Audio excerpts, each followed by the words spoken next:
닭은 사람이 쫓아가면 잡히지 않으려고 열심히 뛰다가 어느 순간 이상하게도 우뚝 섭니다. 그 이유는 뛰는데 전력을 다하다가 자기가 왜 뛰고 있는지 뛰고 있는 이유를 잊었기 때문이랍니다. 닭만 그런 게 아니라 우리 사람도 그렇습니다. 열심히 그리고 바쁘게 살다가도 어느 순간 살아가는 이유를 잊은 채 열심히 하던 일을 내려놓고 주저앉아 있을 때가 있습니다. 심하게 표현한다면 살기도 싫고 죽기도 싫은 때가 있습니다. 삶의 의미를 상실하면 누구에게나 일어날 수 있는 일입니다.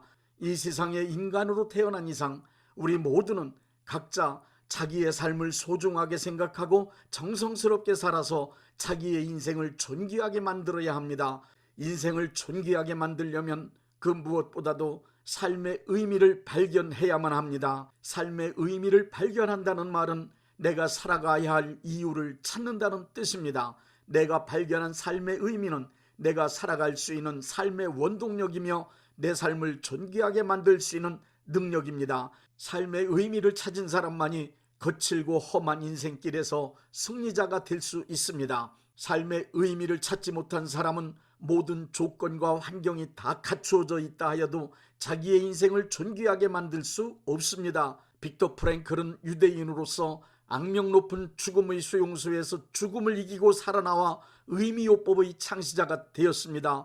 빅터 프랭클은 삶의 의미를 찾은 사람은 어떠한 절망적인 조건과 환경 속에서도 그것들을 다 이기고 존귀한 인생을 만들 수 있음을 실질적으로 보여주었습니다. 삶의 의미를 찾을 수 있는 가장 확실한 방법은 예수님을 만나는 것입니다. 성자 예수님은 창조주로서 인간 존재의 목적과 인간 존재의 의미를 가장 잘 아시는 분이십니다. 예수님을 진정으로 만난 사람은 모두 인생의 의미를 발견하고 자기의 삶을 존귀하게 만들었습니다. 그리고 다른 사람들까지 존귀하게 살도록 큰 영향을 끼쳤습니다.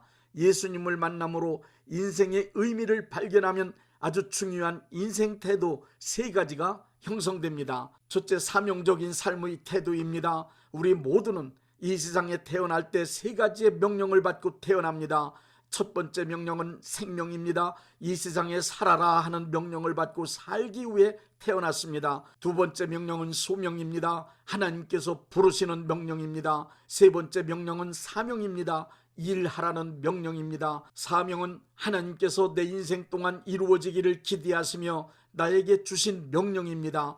이 세상에 우연히 태어난 사람은 아무도 없습니다. 다만 자기의 사명을 아는 사람과 자기의 사명을 모른 채 일생을 사는 사람이 있을 뿐입니다. 사람으로 태어났으면 하루를 살아도 하나님께서 내 인생을 통하여 나에게 기대하고 계신 것이 무엇인지를 확실하게 알고 그 기대에 맞는 일을 하며 살아가야 합니다. 인간은 짐승과는 다르게 자기의 삶으로부터 왜 사느냐라는 질문을 받고 있는 존재입니다. 왜 사느냐라는 질문에 나를 통하여 이 땅에 이루어질 일이 나를 기다리고 있다는 확신에 찬 대답을 할 수 있어야 합니다. 내가 이 세상에 태어난 이유는 나를 통해서만 이루어질 일, 내가 아니면 안 될 일, 그 일을 위해 그 일을 이루라고 하나님께서 나를 이 땅에 보내셨기 때문입니다. 내 삶의 의미를 아는 길은 예수님을 만남으로 내 인생 동안에 내가 이루어야 할 사명을 깨닫는 것으로부터 시작됩니다. 사명은 취미 삼아 하는 일이 아닙니다. 시간을 보내기 위한 소일거리가 아닙니다. 먹고 살기 위해서 하는 일도 아닙니다. 마지못해 억지로 하는 일이 아니라 내 일생을 드리고 내 모든 재산을 드리고 내 생명을 드려도 아깝지 않고 오히려 즐겁고 기쁘게 헌신할 수 있는 일입니다. 그것은 내가 살아야만 하는 이유입니다. 하나님께서 나에게 맡겨주신 일, 내 인생 동안 이룩해야 할 그 사명을 발견하고 그 일을 위해 살다 그 일을 위해 죽을 것이라는 결단을 해야 합니다. 파울로 코엘료가 쓴 연금술사 중에 이런 대목이 있습니다. 저기 사람들이 보이지, 그들은 그저 숨만 쉴 뿐이야. 난 그렇게 살고 싶지 않아. 숨만 쉬는 사람으로 살고 싶습니까? 예수님을 만남으로 삶의 의미를 깨달은 가장 큰 증거는 내가 이 세상을 살아가는 동안 무엇을 위하여 살아가야 할지, 무엇을 이룩해야 할지 사명을 분명하게 알게 된 것입니다. 둘째, 환경과 조건이나 운명에 매이지 않는 자유로운 태도를 갖고 살게 됩니다. 삶의 의미를 깨닫게 되면 주어진 자신의 삶을 대하는 태도와 방법이 완전하게 달라집니다. 삶의 의미를 깨닫지 못한 사람은 주어진 환경이나 조건을 벗어날 수 없는 운명으로 알고 그 운명의 삶을 맡긴 채 끌려다니는 삶을 살아갑니다. 그런 사람들은 조건이나 환경, 운명으로부터 자유를 얻어야만 무언가 할 수 있다고 생각합니다. 그렇기 때문에 조건, 환경, 운명으로부터 자유롭게 되는 날이 오기만을 기다리며 살아갑니다. 조건으로부터 자유를 얻어야 무언가를 할 수 있다는 태도를 가진 사람은 돈이 없으면 가난이라는 조건에 묶여 돈의 노예처럼 살아갑니다. 그래서 돈이 없으면 아무것도 못하는 사람이 됩니다. 돈이 있어야 무언가를 할 수 있다고 생각하며 돈이 생기기를 기다리다 세월 다 보내고 아무것도 못하는 경우도 있습니다. 경험하셔서 아시겠지만 인생에서 돈으로부터 자유로운 날은 찾아오지 않습니다. 한가해지면, 실력이 갖추어지면, 건강해지면 하고 그런 날을 기다립니다. 모든 조건과 환경이 다 갖추어진 좋은 날이 오기를 기다려보지만 그런 날은 절대 오지 않습니다. 우리 인생에서 어떠한 일이든지 환경과 조건을 다 갖추어 놓고 기다려주는 일은 아무것도 없습니다.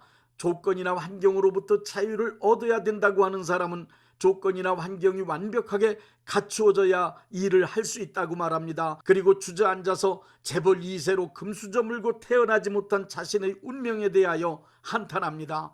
예수님을 만남으로 삶의 의미를 발견한 사람은 조건이나 환경, 운명에 대하여 자유로운 사람이 됩니다. 돈이 없어도 해야 되는 일은 합니다. 나이, 지능, 지식, 신분, 명예, 권력, 학력, 주변 사람 등 조건이나 환경을 원망하거나 탓하지 않습니다. 가난해도 가난에 매이지 않습니다. 병들어도 병에게 인생의 주도권을 넘겨주지 않습니다.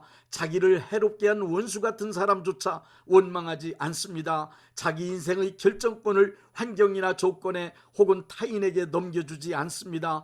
역사의 주인이 되시는 전지전능하신 하나님께서 나와 함께하여 주신다는 것을 믿고 나아가 승리하고 일을 성공시킵니다. 초막이나 궁궐을 가리지 않고 천국으로 만듭니다. 환경이나 조건 때문에 중단하거나 포기하지 않습니다. 환경이나 조건과 맞서 싸웁니다. 사람을 변화시킵니다. 운명과 맞서서 그 운명을 바꿔놓고야 맙니다. 야곱처럼 당당하게 운명, 조건, 환경과 맞서 싸웁니다. 야곱은 운명적으로 차자로 태어났지만 장자의 축복을 받아내고야 말았습니다. 타고난 운명과 맞섰던 야곱은 결국 이스라엘이 되었습니다. 조건과 환경 그리고 운명에 매이지 않는 자유로운 마음가짐은 바로 그러거나 말거나의 태도입니다. 조건과 환경, 운명이 어떤 걸림돌로 작용하든 그러거나 말거나 전지전능하신 하나님이 나와 함께 하심을 확신함으로 승리합니다. 예수님을 만나고 삶의 의미를 발견한 사람만이 가질 수 있는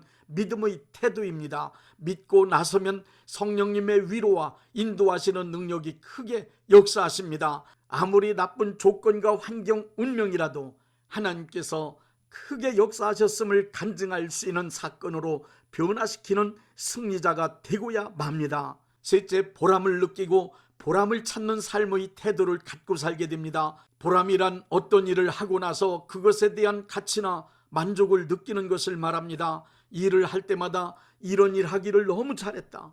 야, 인생은 한번 살아볼 만한 것이구나. 너무 좋다. 아름답다. 놀랍다. 이 일이 너무 귀하다는 등 감탄사를 외칠 수 있을 때를 삶의 보람을 경험하고 있는 것이라고 말합니다.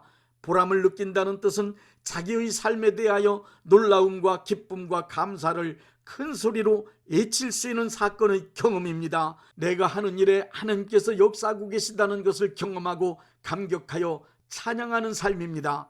태양이 뜨고 지는 것은 보통 일어나는 매일 반복되는 평범한 일입니다. 하지만 삶의 의미를 깨달은 사람에게는 태양이 뜨고 지는 일에도 위대한 하나님의 섭리가 역사하고 계심을 느낄 수 있기 때문에 태양이 뜨고 지는 것을 보면서도 크게 감사하고 감격하며 기뻐하는 것입니다. 삶의 순간마다 바로 이 맛이야 혹은 바로 이 순간을 위해 태어났다라고 할 수 있는 뜨거운 감동과 감격 그리고 기쁨의 체험이 많이 있어야 합니다. 삶의 보람을 느끼는 사람들은 그 일을 왜 하느냐고 물어보면 즐겁고 기뻐서 한다, 감사해서 이 일을 한다고 말합니다. 이것이 곧 예수님을 만난 후 삶의 의미를 깨달은 사람들에게 나타나는 기쁨과 즐거움입니다. 손익을 계산하여 이익되는 일만 골라서 참여하는 것이 일반적인 사람들이 갖고 있는 삶의 태도입니다. 옳고 그름도 따지지 않고 오로지 이익되는 것만 좋은 것이라 여기는 것이